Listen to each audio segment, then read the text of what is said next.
CBS News Miami. Good afternoon, and thank you for joining us. I'm Naja Sherman, and welcome to CBS News Miami's 4 p.m. Quickcast. Let's take a look at today's top stories. We begin with breaking news. Up in flames, smoke billowing out of a building in Miami Beach. Fire crews say it all started from a dumpster fire. A hot object fell down the chute and sparked those flames. Chopper 4 over the scene. This is along 49th Street and Collins Avenue. Fire crews have since put out the fire. No word yet if anyone was hurt. New video shows a ballot box lying in the middle of the street. This happened in Cutler Bay last night. A Good Samaritan spotted that box and stopped to pick it up before dropping it off at a nearby police station. Miami-Dade Department of Elections tells us staff were immediately called to the station. They verified that all seals were still intact and that nothing was tampered with or damaged. CBS News Miami's Yvonne Taylor is working this story. Look for his reports tonight on CBS News Miami at 5. And in a statement to CBS News Miami, officials said in part, quote, once at election headquarters, all items were accounted for and all seals were once again verified. While unintentional, the elections department has zero tolerance for error, and therefore the employee was terminated. With Election Day 1 week away, Vice President Kamala Harris is set to give what she calls her closing argument speech tonight, while former President Donald Trump held a news conference this morning ahead of another trip to Pennsylvania. CBS News Miami's Jared Hill has the report.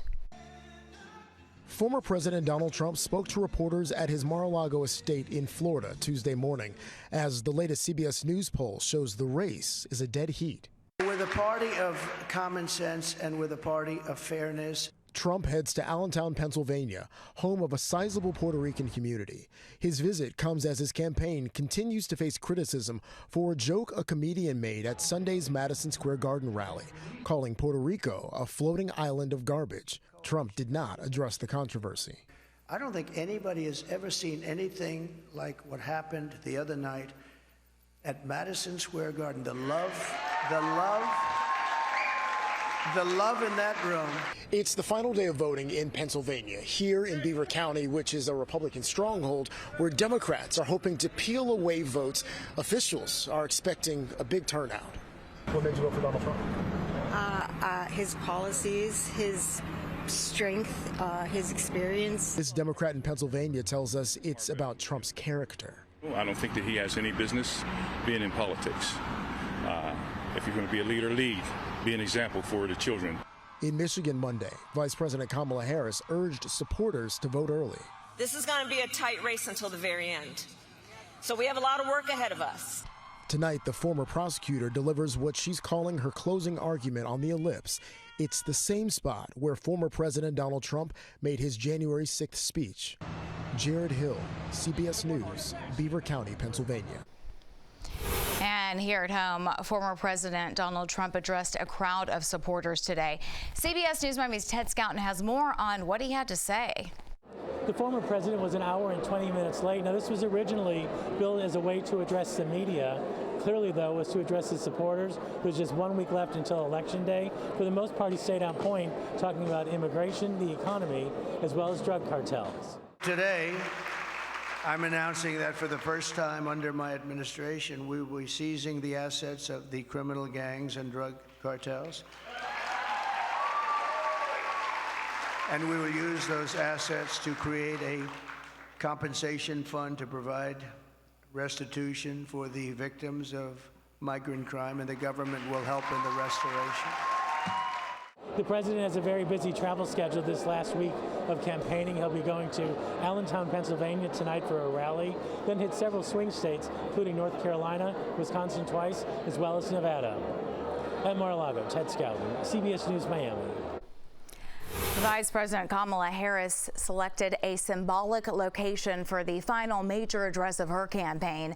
Harris will deliver a speech tonight at the Ellipse in Washington, D.C. It's the same area of the park in front of the White House where Trump rallied his supporters on January 6th before the insurrection at the Capitol.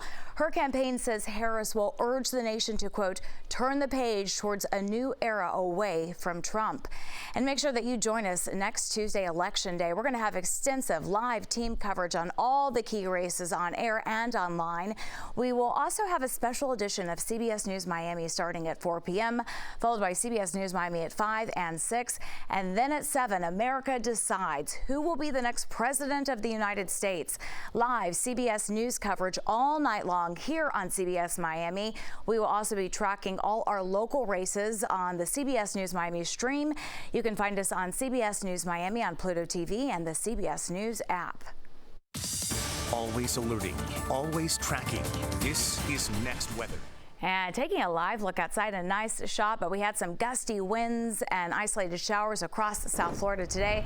Let's get right to Next Weather Chief Meteorologist and Hurricane Specialist Ivan Cabrera. All right, Asha, thanks. And yeah, we continue to see a nice clearing here. We didn't see much in the way of sun yesterday, but that has broken out, and still a few isolated showers, as you mentioned there, but the winds are going to be gusty. That's going to continue a stuck pattern here for the next few days. See the clouds southwest to east? Those were on top of us yesterday, and they were thick, and that's why we didn't see much in the way of sun. But today, a whole different deal. We still have puffy cumulus clouds coming off the Atlantic in the lower levels of the atmosphere, and that's bringing in a gusty wind as well. But we have a lot of dry air on top of us, and that's going to help us out here. Our rain chances not only are going to stay low, but the rain that does develop really doesn't have much of a chance to do anything significant as the showers try to climb in the atmosphere. They just hit a wall up there. So big high pressure, eastern seaboard. That is our weather for the extended period here. We're talking about tomorrow, heading into Halloween, with isolated rain showers, coverage about 20%, a little bit higher tomorrow, but I think we'll drop that to 20, and then we'll just have these rounds of showers that to kind of fly in off the Atlantic. This continues through the weekend and all the way into Election Day. I don't see any big pattern change for us here, as the winds will continue to drive in some showers, and of course the winds themselves are going to be a problem for marine conditions and also for boating, or for beach goers. Not good to get in the water. There you see a little batch of shower activity coming in at times. There's Halloween on Thursday, 12 o'clock, 5 o'clock. Next Weather Rain Tracker looks good. Just a few clouds out there. And we got some batch of showers there, according to Rain Tracker, but that comes in very late at 11. So I think for trick-or-treaters, we're looking good. And the tropics, still an area here that is going to be looked at.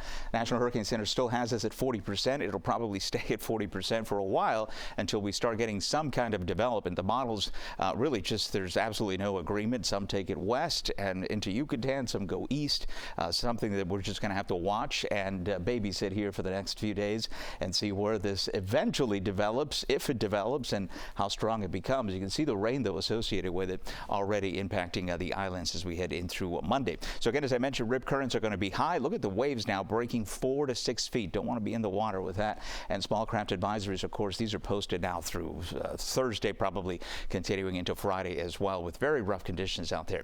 As far as the temperatures tomorrow afternoon, back into the low to mid 80s. Again, we'll have rain chances right around 30%. Next with a 7-day forecast. Halloween, we're dropping that to 20, and then we'll kind of keep things going here with breezy conditions, isolated showers right through Election Day. 8 years after a Doral woman and her young daughter went missing, an arrest has been made in this case. CBS News Miami's Peter Dench has more on the arrest from the federal courthouse in Miami. Eduardo Moreno tells me he has been on a mission to find out what happened to his sister and her daughter. Now he is relieved to find out an arrest has been made in this case. Moreno says he was told by the FBI that Gustavo Castaño has been arrested. He is the ex-boyfriend of 42-year-old Liliana Moreno and the biological father of their daughter, 8-year-old Daniela Moreno. They were last seen on May 30th of 2016 in or near a Home Depot on Okeechobee Road in Hialeah Gardens. Police found Moreno's front door of her Doral condominium locked. Her passport, driver's license, debit card, and car were there. This prompted a massive search, and friends and loved ones passed out flyers. Castaño has long been a person of interest. Authorities say he was the last person to see Liliana Moreno, and we spoke with her brother. Coming up at 5 in just 1 hour, we'll have much more on this story. In Miami, at the federal courthouse, Peter Dench, CBS News, Miami. A North Lauderdale commissioner has bonded out of a Pompano Beach detention facility. Dr. Regina Martin is charged with domestic battery. She's running to keep her seat in November's general election. Martin is also a senior pastor at Embassy Church of South Florida in Oakland Park. 2 ballot drop boxes set on fire in the West Coast, scorching hundreds of ballots. What is being done to ensure election security? When we come back. Welcome back to CBS News Miami's 4 p.m. Quickcast. Vice President Kamala Harris's team launched a back-to-school campaign. It's to try and reach voters across 150 campuses in battleground states. Young voters remain a huge focus for her campaign. Former President Trump tried to rally young Republicans with a visit to Penn State this past weekend. CBS News Miami's Natalie Brand has a look at how the youth vote could play a pivotal role this year. From the coach turned running mates pep talk. Our job is to make sure we're getting folks to the polls. To the vice president on social media. Your generation is killing it. The Harris campaign is looking to turn young people's clicks into votes. There is a lot of palpable excitement. I think having this candidate that's a lot younger is really exciting to people. She cares about the issues that we care about. Leaders of Penn Democrats are making the pitch to students voting in their first presidential election. We're doing everything that we can to mobilize young voters and show them how important this is, help them realize that this is an election that they want to be a part of. We're really trying to grow our TikTok. We found that that's a really effective way to meet students where they are. College Republicans at the University of Pennsylvania describe their outreach as more word of mouth. I would definitely say there's a quiet enthusiasm.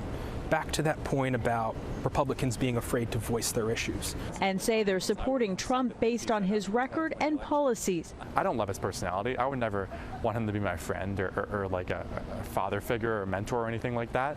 But he's going to be, it's him or Harris for president. I see my vote for Trump really a vote for my children, a caring for my grandchildren, my great-grandchildren, generations of what I want America to look like. The young Republicans say their top issues include the economy, immigration, and foreign policy. I would like to see an end, a cessation of hostilities with regards to Israel-Hamas, with regards to Ukraine and Russia. Student Democrats cited different priorities. My top issues are climate change, reproductive rights, and gun control. In CBS News polling, Vice President Harris has a sizable advantage with likely voters in Pennsylvania under the age of 30. I completely think that college students could be the difference. While historically younger voters turn out in lower numbers than older Americans, student leaders are hoping to make their voices heard this November. Natalie Brand, CBS News, Philadelphia, Pennsylvania. Election security is now a concern after fires at 2 ballot boxes in the West. Devices were set off at a ballot box in Portland, Oregon and Vancouver, Washington. Hundreds of ballots were destroyed in Washington. A fire suppression system extinguished the flames in Portland. The crimes bring up questions about the security of ballots during this election. Police have released pictures of a car that may be connected to those fires. And that's your CBS News Miami Quickcast. I'm Naja Sherman. Stay tuned for more news right here on CBS News Miami, and have a great day.